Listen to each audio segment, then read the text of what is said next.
Now, when I bought this, I just showed you a quick video. So I just put a defrost on it, and the customer said that it was leaking gas from the carburetor. I inspected that. There was carburetor in the bowl. I suspect this will start after a few primes. I have added some premium in it. There was some gas still in it, so I'm thinking it was a broken shear pin and probably the duct tape on the chute. Look at this, look at this. Look at that. No choke, no choke. Wow. We're gonna let it run for a minute. It's throwing snow, the one auger's missing a pin, it's driving. I picked it up for 40 bucks yesterday. Another one running. We're gonna let that carb piece run through it.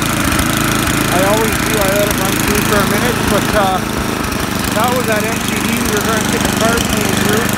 So what I did was I added some premium fuel and I put the carburetor cleaner in it. And again, somebody paid that much, $10,097 plus tax and floor. I don't think it's that bad of a blower, you know. It'll get somebody through a pinch, sell it for a couple hundred, $840, and it worked out for me. It's running, on the ground at all.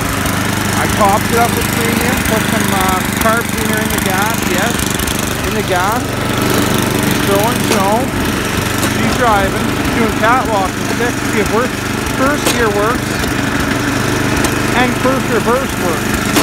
Usually I gotta adjust that. I don't even gotta adjust this machine. That's pure luck, guys. So anyway, I guess you're not gonna see a carb cleaner. I guess you are seeing a carb cleaner as we speak. I put some carb cleaner in there, and I'm gonna just choke it a little bit, just to get it running a little smoother. See if the carb clean's working. Let's try and tone it down a little bit.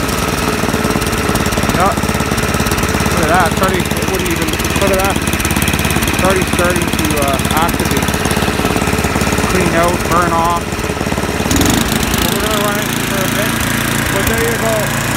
That was a $40 buy. If I didn't have a snowblower, I'd be using this.